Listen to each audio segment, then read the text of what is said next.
Bonjour et bienvenue dans ce 12e épisode du Cinéco, je suis Andy Mortier et je suis accompagné de Rodolphe Yvenou. Salut. Et c'est tout. Mais du coup on allait voir au TNB à Rennes Les Maudites de... Pedro Martín Calero. Merci, je ne l'avais plus. On va faire vite fait un petit résumé et on vous encourage du coup à absolument aller voir le film, qui n'a pas l'air d'être distribué partout. Ouais, bah nous on l'a que au TNB, donc c'est bien un signe qu'il n'est pas trop distribué. Ouais. Mais si vous avez l'occasion d'aller le voir, il est vraiment très très cool et très intéressant. Et on a du coup une personne du TNB qui voulait notre avis sur le film parce que du coup elle essaye de porter le film. Donc voilà, si vous êtes à Rennes, foncez au TNB. Du coup, on va petit résumé. Après une scène d'intro dans laquelle une femme inconnue dans une boîte de nuit se frappe toute seule à une époque du coup qu'on n'a pas, nous suivons Andrea, une étudiante en architecture à Madrid. Elle se filme sur son portable pour son petit ami et il lui demande qui est l'homme derrière elle alors qu'elle est seule et elle se rend compte qu'il la suit depuis pas mal de temps en regardant ses anciennes photos et vidéos. Du coup, nous on allait le voir sans attente parce que moi je savais même pas qu'il était en Gérardmer en fait. Moi je savais même pas. C'est vrai qu'on n'a pas précisé, mais c'était un film d'horreur.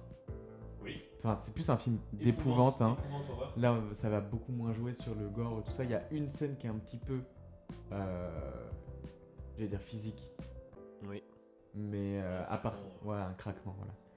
Si vous avez aimé The Shroud, vous allez aimer ces passages. Du coup, on vous réengage encore une fois vraiment à aller voir le film avant parce que si jamais vous voulez pas à connaître des morceaux de l'intrigue, même si c'est pas le plus intéressant dans le film, bah on va sûrement devoir spoiler en fait pour un petit peu entrer dans le vif de ce qu'on a pensé nous du film parce que il y a plein de détails intéressants qui sont disséminés partout dans le film, donc c'est dur de pas. Et c'est intéressant de découvrir la quête, surtout, on va dire. Ouais. Il y a des éléments que plus on avance dans le film, plus on n'a pas une explication du coup, mais on a tout un puzzle à reconstituer. Ouais, en fait, le film il est giga propice aux théories, dans le sens où, pour moi, il y a un entre-deux dans les films entre guillemets à énigmes, tout ça, pour des créatures, des légendes, ou même des meurtres, tout ça. Il y a toujours le truc de trop expliquer, et du coup tu perds le mystère, et rien donner. Et du coup, c'est juste frustrant. Ouais, je trouve que là, il est assez dans l'entre-deux. Le film est divisé en plusieurs segments qui représentent des personnes différentes, mais issues du coup d'une même lignée. Quasiment. Quasiment, parce qu'il y a Camilla. En gros, d'abord, on va suivre Andrea en 2022 à Madrid, Camilla à La Plata en 98, et ensuite Marie toujours à La Plata, toujours en 98, et au final, Lisbeth à Bruxelles en 2023. Et du coup, tout tourne autour notamment d'une tour. Qui se trouve partout. Ça, c'est un des trucs, c'est qu'en gros, le truc initial, et c'est ça qui est aussi qui est un peu surprenant, c'est que tout le truc de base, c'est il y a ce vieil homme qu'on voit derrière les photos, mais enfin plus derrière les vidéos. On l'appelle l'homme en noir dans le générique, c'est juste un vieillard avec une immense veste noire et tout. En plus, il est en costard. Il a l'air grand en plus, il a l'air de faire 1m80, 90, comme ça.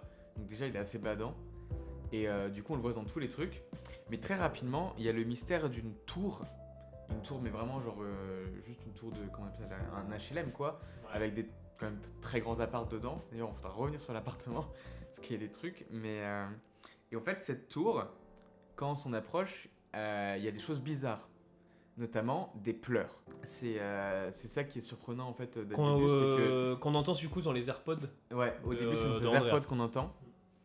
Et du coup, au début on comprend pas tout ça.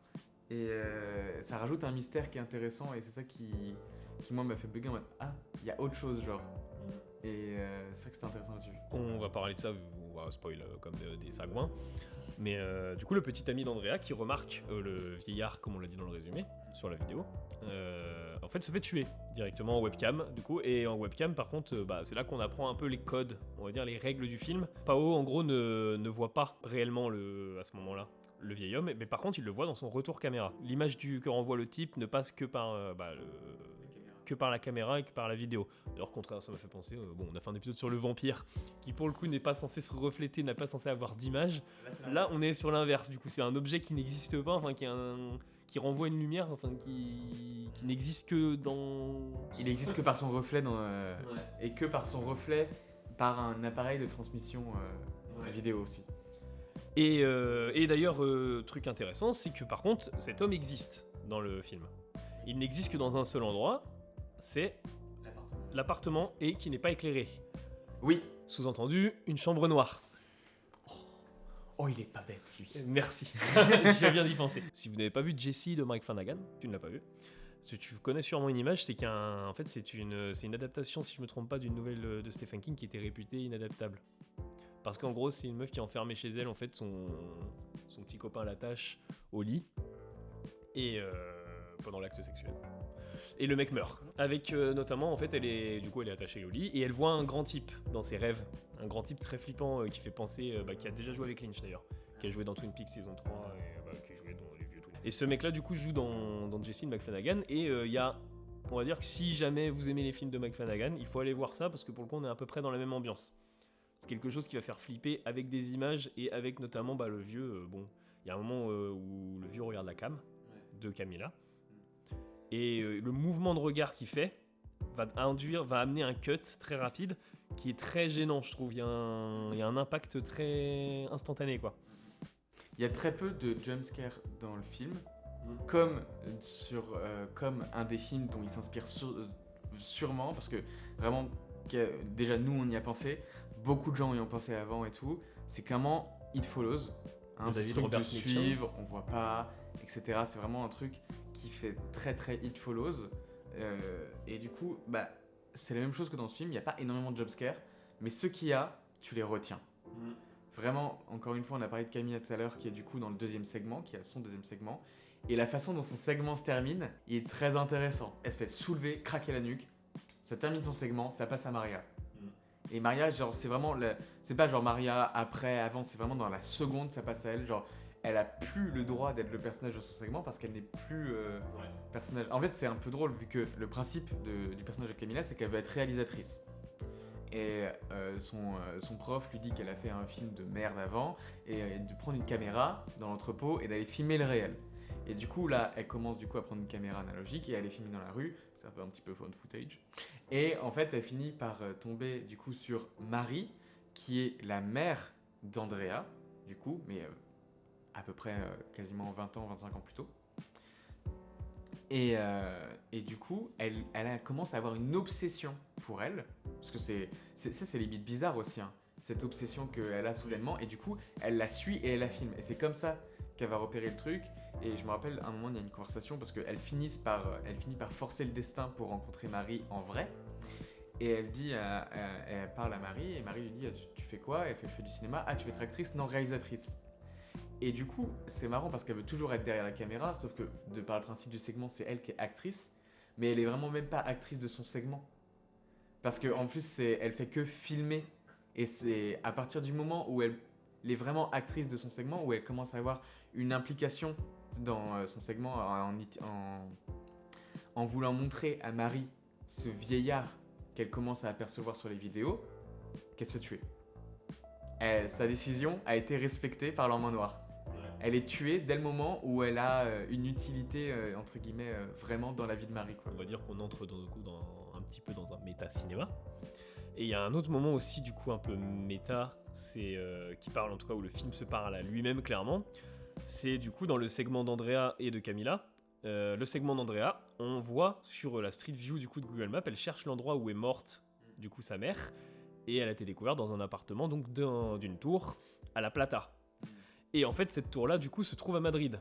Et la personnage s'en rend compte. Et une fois qu'on va passer ce segment-là, le professeur, du coup, de cinéma va dire quelque chose sur le court-métrage qu'a fait Camilla. C'est, mais on ne comprend pas bien où ça se passe. Est-ce que ça se passe à La Plata ou je sais plus où. Dans le Massachusetts. Enfin, il sort un truc débile, mais par contre, qui n'est pas si débile dans le sens où le premier segment, moi, m'a fait bugger là-dessus. Parce que je me disais, attends, pourquoi je comprends pas là, je comprends mal l'histoire, ou est-ce qu'il y a le même endroit du coup x2, tu vois. Et au final, bon, cette tour, elle a un côté mystique. Mais en fait, par contre, ce qui est intéressant, c'est que aussi, il y a une phrase qui est utilisée dans le film liée à cette tour, c'est cette tour envoie de mauvaises ondes. C'est Camilla qui l'a dit quand en marchant, Marie et elle tombent devant la tour.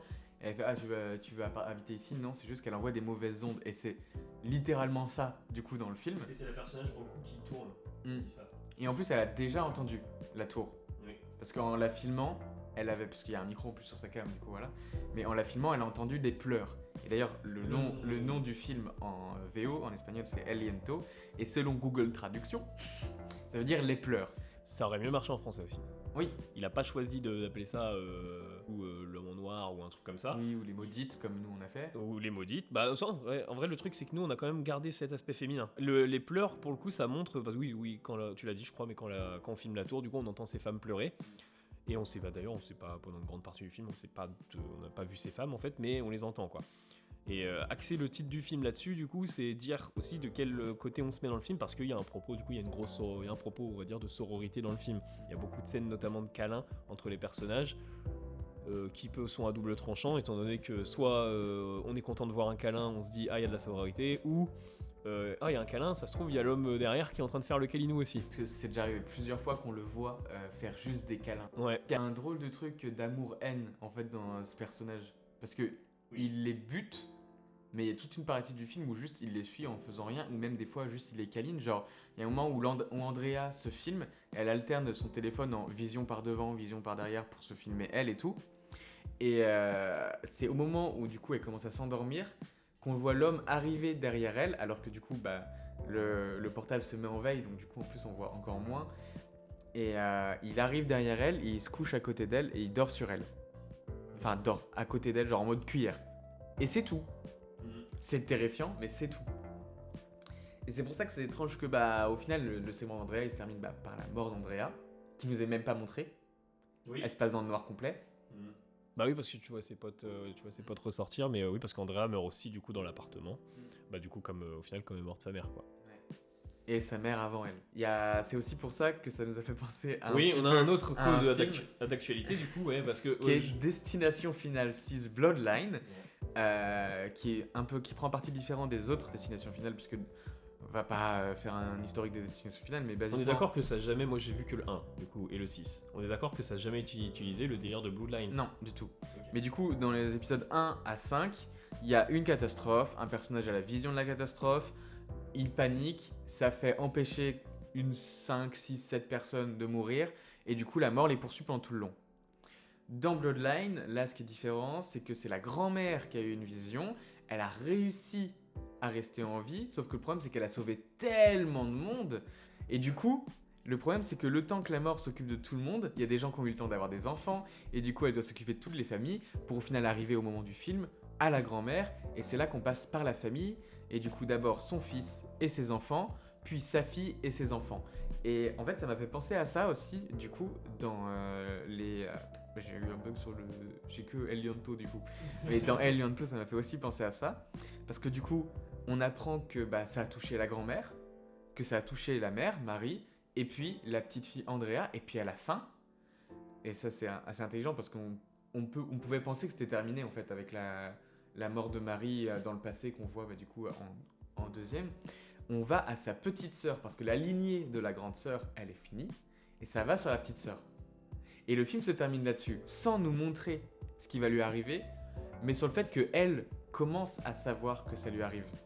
Et ça c'est un truc aussi dont on a parlé vite fait, c'est que souvent c'est la connaissance, le moment où tu comprends que la créature, que l'homme en noir te suit, qui va commencer à s'en prendre à toi. Donc en fait, en admettant en fait, de manière consciente qu'elle est suivie, bah c'est ça qui va causer sa mort. Et en fait, on n'a pas besoin vraiment de voir la suite parce qu'on sait ce qui va arriver, quoi. Je suis en train de réfléchir à un truc. Est-ce que tu ne penserais pas que cet homme viendrait potentiellement d'une lignée, enfin d'une origine, où potentiellement c'est un homme qui battait sa femme? Parce qu'il a une figure, en fait tu disais qu'il est passif-agressif, enfin qu'il a une figure d'attachement et machin, et c'est en fait on dirait un père d'une époque, un peu révolue.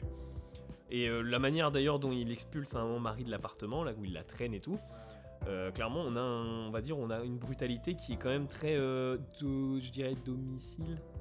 Ouais, le genre de brutalité d'un peu conjugale, ouais. Et ce qui expliquerait aussi que ça se perpétue, en fait c'est potentiellement une ancêtre qui a vécu ça et quelque chose se perpétue. Et ça expliquerait aussi le côté sororité du film et tout ça. Et la figure aussi d'un vieillard, quoi. Et surtout qu'en plus, on l'a pas dit, mais absolument aucun personnage masculin n'est appréciable dans ce film. En fait, dès qu'il y a une figure masculine qui est pas forcément... En plus c'est marrant parce que du coup, c'est le plus jeune homme qu'on voit dans le film. Donc en plus en 2022, on peut se dire qu'il est un petit peu plus... Même si le terme est un peu maintenant ridiculisé, mais c'est un peu un mec un peu déconstruit, quoi, qui est pas non plus dans ce truc hyper machiste et tout, voilà. Et genre, Du coup, pour ça, il est puni par la grosse figure patriarcale du film. Il se fait buter hyper violemment. Mais toutes les autres figures qu'on voit, c'est soit des vieux, soit des jeunes des années 90. Donc qui maintenant, ils auraient 25 ans de plus. Donc, entre guillemets, des vieux de maintenant, quoi. Et c'est tous des figures, mais qui sont insupportables, quoi. Il y a un mot qui est utilisé à un moment, d'ailleurs, il y a le petit, pas le petit copain du coup, mais le collègue, enfin le mec de la classe qui dit c'est un facho. Donc déjà, il y a clairement une figure, on va dire les figures masculines assez âgées dans le film, de toute façon, sont pas bonnes, quoi. Et peu importe la nationalité, parce que du coup, Marie, qui est dans le film, c'est une Française. On suppose que son père, il est sûrement ambassadeur, tout ça, un truc comme ça, parce qu'il Il voyage beaucoup. Ouais, il voyage beaucoup, il a une putain de maison de riche. Enfin, et voilà, et pareil, son père, il est en mode, mais elle est capable de rien, cette fille. Il se pense qu'elle a des problèmes mentaux, et il veut juste la refiler à un professionnel et tout. Parce que la mère de Marie, du coup, avait un problème aussi. Et visiblement, de ce qu'on comprend, c'est qu'elle est partie, puis qu'elle s'est suicidée. Donc en fait, qu'elle a été tuée par. Oui, qu'elle s'est suicidée, voilà. Elle a été tuée potentiellement Surtout par. que quand Marie va dans l'appartement et qu'elle voit un petit peu toutes les fantômes. Oui. Des femmes qui sont présentes. Moi, j'avoue que je m'attendais à ce qu'il y ait un délire un peu de boucle temporel. Ouais. Étant donné qu'on avait vu Andrea dans la première partie, je m'attendais à ce que les couleurs qu'on entende. En vrai, c'est un peu le cas quand même parce qu'elle voit sa mère. Je veux dire, Oui. Sa mère est morte, quoi. Oui, elle a été retrouvée, elle est plus censée être dans l'appartement. C'est vrai. Et en vrai, il y a un côté où le temps s'arrête dans cet appartement-là pour le coup. Mais du coup, ça veut dire que ça se trouve quand Andrea est entrée, il y avait sûrement sa mère. Mais ouais, c'est d'ailleurs moi j'ai un truc aussi que j'aimerais parler, c'est la scène d'intro qui se passe du coup on voit qui se passe en 98 mais on ne sait avec, pas encore. On sait pas encore et avec le personnage de Marie, mais qui est un peu quand même le l'intro. personnage central de tout le film parce que même si c'est pas elle qui a lancé le truc, enfin si Andrea ça lui arrive ça, c'est à partir quasiment du moment où elle apprend que Marie est sa mère. Camilla c'est au moment où elle voit Marie que ça lui arrive. Bon Marie c'est son segment et Lisbeth c'est parce que la lignée de sa sœur est décédée quoi. Donc c'est un peu le personnage central et du coup ça commence par elle. Mais à ce moment-là, on sait absolument pas qui elle est. Et c'est là où je serais pas. Du coup, on a vu, puisque tu as vu tout à l'heure un avis Letterboxd qui disait quand on sait pas finir le film, on ne finit pas. Bon, déjà, la fin du film est assez spéciale, mais on va dire qu'elle se défend. Mais par contre, l'intro du film, elle est super intéressante, puisqu'elle case à peu près tout ce qui va se passer dans le film. Même, elle est. Pour le coup, en vrai, on est sur une maîtrise, parce que ça commence avec le son d'ambiance, où tu as quelques bruits de pas, tout ça. Ensuite, tu vois du coup Marie. Donc, déjà, tu vois son personnage.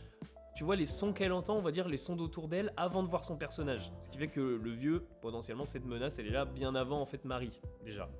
Et c'est ce qui est le cas, elle date d'avant. Et ensuite, elle va dans une boîte de nuit.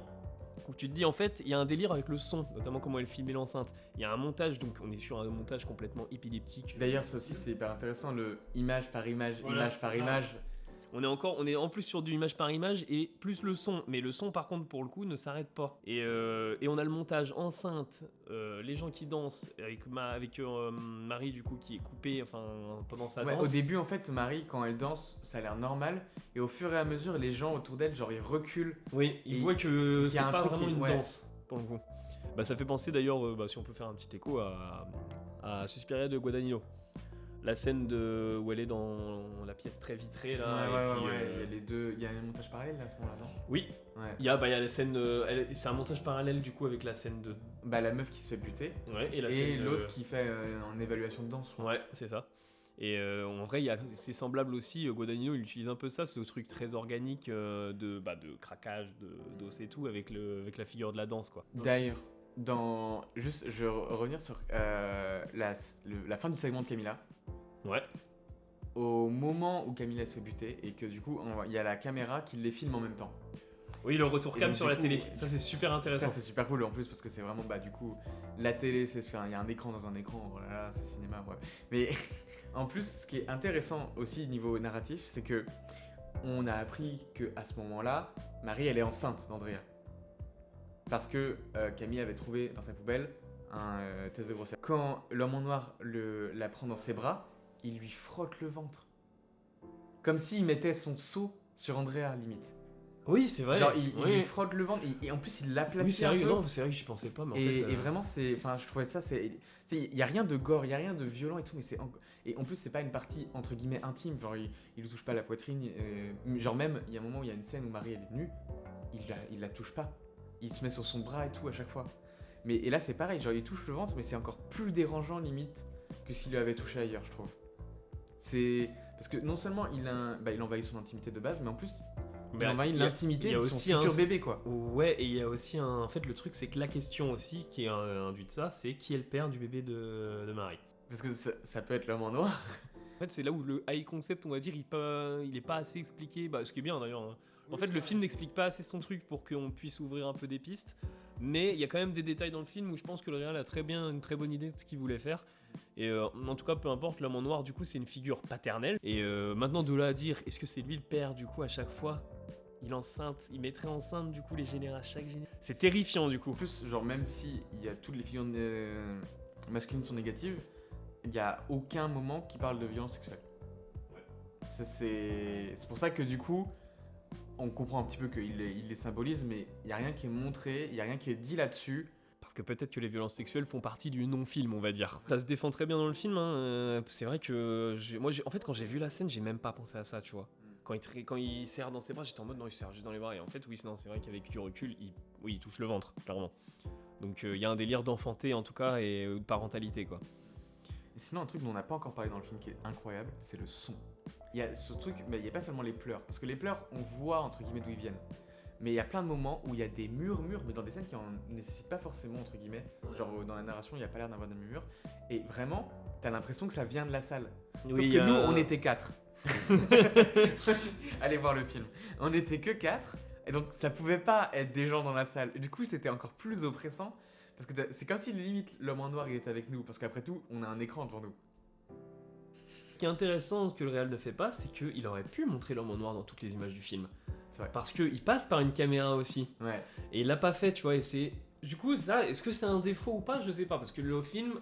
Je pense que ça aurait peut-être allé trop loin dans le concept. Parce que du coup, si on le voit dans tous les plans, ça fait qu'on a. Ça fait qu'on a moins l'impact sur le côté analogique. Ouais. Une fois que c'est filmé en analogique, tu vois. C'est vrai qu'en plus, dans tous les cas, à chaque fois, il est quasiment flou quand on le voit en plus. Sauf quand on le voit en vrai dans son habitat naturel, entre guillemets, qui est l'appartement. Et puis du coup, il y a aussi le truc de la tour. Oui, du coup, on en a pas parlé aussi. Bah, et on en a parlé se vite concentre. fait. On peut en parler même plus, puisqu'il y a notamment Andrea, du coup, qui ne fait pas des études de cinéma, contrairement à Camilla de la Qui seconde fait des partie. études d'architecture. D'architecture. On le comprend vite fait à travers son CM qu'elle a au début du film. Mais on le comprend encore mieux quand il est en TP et que vraiment ils sont tous avec des énormes feuilles en train de faire des dessins et tout. Il y a un délire. D'autant qu'en plus, ce qui est intéressant, c'est que ce qui introduit Camilla, c'est la vidéo. Ce qui introduit un petit peu Andrea, je crois qu'avant même qu'il y ait la première apparition du vieux, c'est un moment, c'est quand il y a les pleurs qui viennent du bâtiment.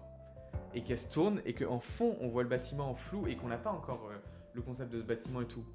Mais c'est d'autant plus flippant que du coup, il nous suit pendant tout le film, le bâtiment, que ce soit à Madrid, que ce soit à la j'ai oublié le nom de la ville, La Plata, ou encore du coup dans le dernier segment, à Bruxelles, où il y a vraiment, en plus c'est un plan mais très vite fait, mais juste, on l'a tellement vu, que limite on pourrait devenir parano de tous les HLM qu'on voit dans le film, mais Je pense qu'en vrai, il y a un propos, je pense, là-dessus mais aussi. celui-là on le voit et tout, et du coup j'en profite pour faire un autre écho sur un court-métrage un peu expérimental que j'avais vraiment découvert par hasard, qui s'appelle du coup Black Tower de John Smith, qui est sorti en 87.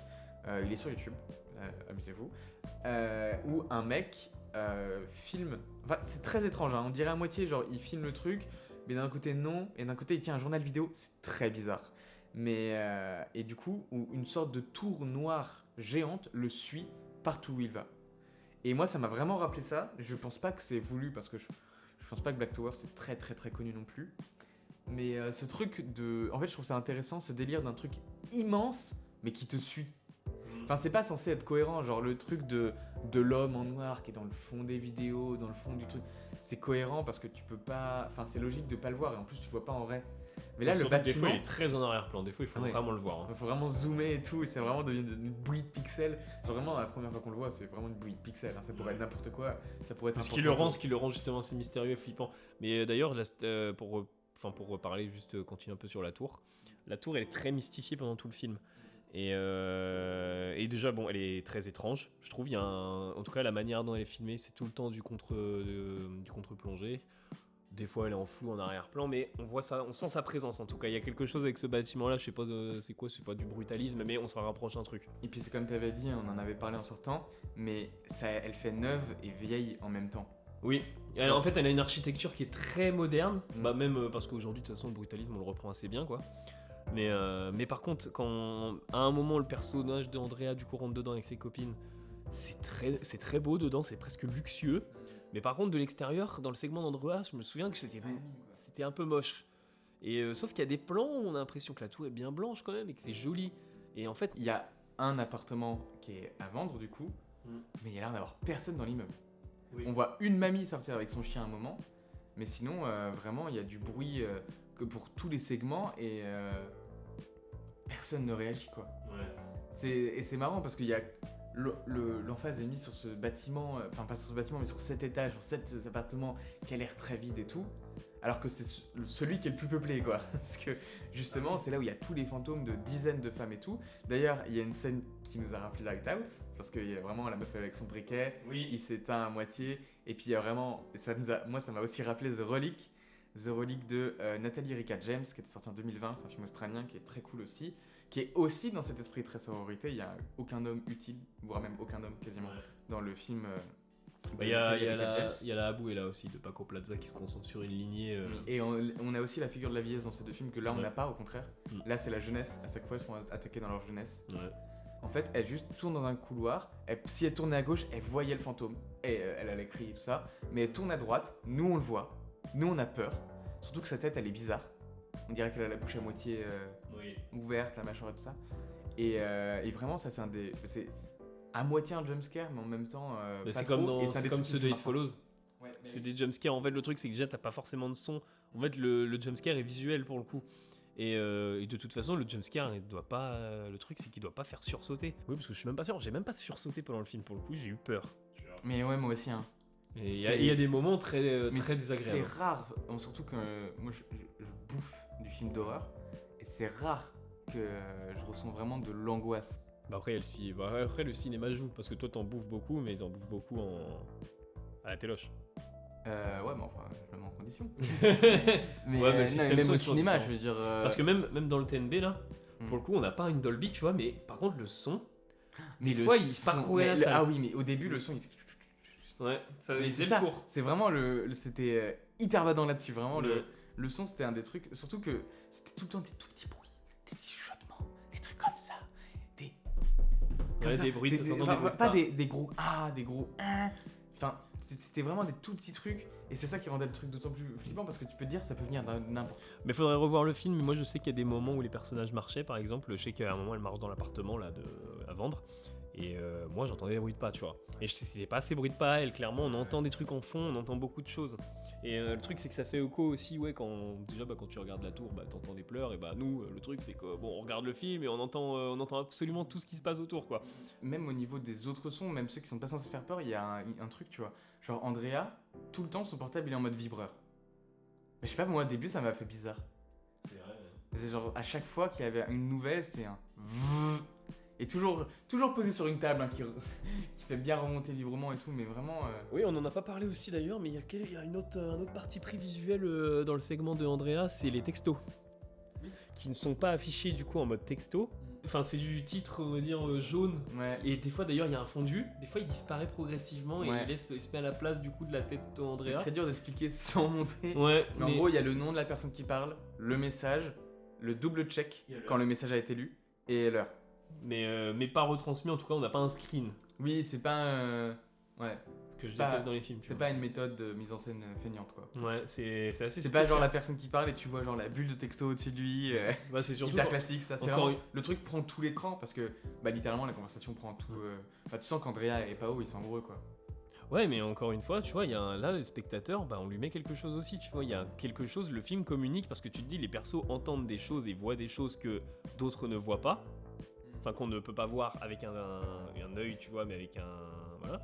Et nous, à travers ça, tu vois, nous, notre œil de spectateur, il voit quelque chose sur un écran que de toute façon, l'acteur ne voit pas sur le moment, tu vois, enfin... Et que les autres personnages vont pas forcément voir. Parce que quand Pao a été tué, elle était en appel vidéo du coup avec Andrea, et ils disent bien qu'ils ont pas retrouvé l'appel, alors qu'elle disait que tous leurs appels étaient enregistrés. Ouais. Et c'est pareil, ça se renvoie je trouve au truc des SMS qui s'effacent. C'est comme si l'homme en noir il efface ses preuves entre guillemets, tu vois.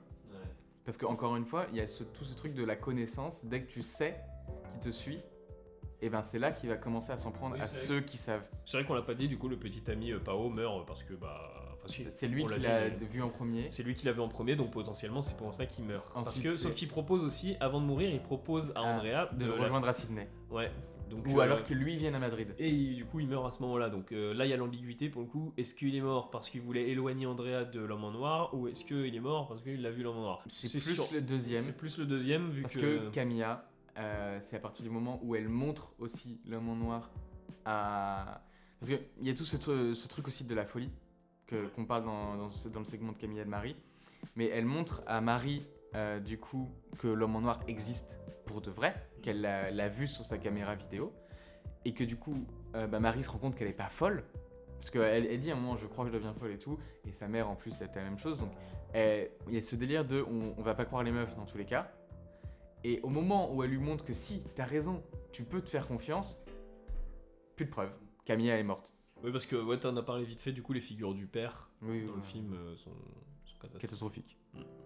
Et l'homme en noir Et n'est pas un père et de encore- substitution. Et encore, le père de Andreas, enfin le père adoptif, Ça va. Mais c'est encore une fois, c'est pas un... Dans le sens, c'est pas un père. C'est vrai que c'est pas Biologiquement, vraiment c'est pas son un père. Mais oui, même elle a d'ailleurs, enfin... Et puis quand elle apprend qu'elle est... Parce qu'en plus, Andrea Elle a une apprend distance. qu'elle Elle a est une distance, adoptée ouais. de quasiment quelques mois avant, quelques semaines, voire même avant le début du film. Et elle est en colère, quoi, parce que c'est même pas fait exprès, en fait.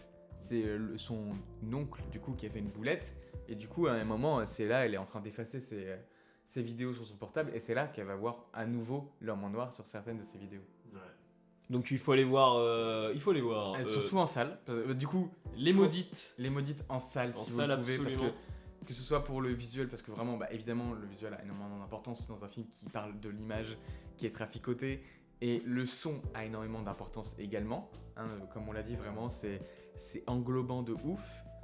On a dit It Follows, du coup. On a dit It Follows de David Robert Mitchell, Jessie de Mike Flanagan, qui sort bientôt. D'ailleurs, Life of Chuck, qui est en avant-première à la revoir très bientôt. Oui. Et il faut aller voir Life of Chuck parce que moi je ferai potentiellement un épisode dessus. Bah, ça a l'air super cool en vrai. Ouais, et bah, Rien c'est que- parce que c'est Mike Flanagan. Oui. Et du coup, Jessie sur Netflix, La Abuela de Paco Plaza, Oui, Relique, je Tant l'ai qu'à pas. faire, l'horreur espagnole, c'est Ouais. très bien. Relique, je Relique. passe le nom du réel. C'est Nathalie Eric et James. Black Tower, si vous voulez. Encore une fois sur YouTube. John Smith. Suspiria de Luca Guadagnino qu'on a oui, passé. tant qu'à faire. Qui divise. Les Maudites, par contre, c'est. Enfin, t'as un réalisateur qui sait poser des choses. Mm. Et je pense que Ah oui, déjà, c'est en et plus. du coup, son court-métrage sur Vimeo, on l'a pas vu, nous tous les deux, mais Non. en vrai, Il y a une belle imagerie dedans de ce que j'ai vu. moi. autant tenter l'expérience, parce que c'est déjà très intéressant. Mais parce qu'on l'a de pas voir dit. les Maudites. On l'a pas dit aussi, c'est un premier long métrage. C'est vrai ça. Ce qui est, C'est un premier long métrage et c'est un putain bon premier long ouais, métrage. en c'est vrai. ce qui est quand même. C'est fort de faire ça pour un premier long métrage, installer, on va dire, son film déjà dès une scène d'intro. Il y a juste pour moi quelques petites longueurs dans le premier segment, mais ensuite ça passe très vite. Bah, en fait, moi, je l'ai pas senti passer. J'ai senti quelques petites longueurs, mais je me suis dit, j'ai envie d'en savoir plus. Oui, oui. Du coup, on vous conseille tous ces films. Voilà. Et puis on se retrouve une prochaine fois pour un Bientôt. autre épisode. Sûrement, il y a des films de Cannes qui vont sortir. Il y a un paquet de films. Voilà. Donc voilà. Donc voilà. Donc, Bonne journée. Bonne journée. À bientôt. À bientôt.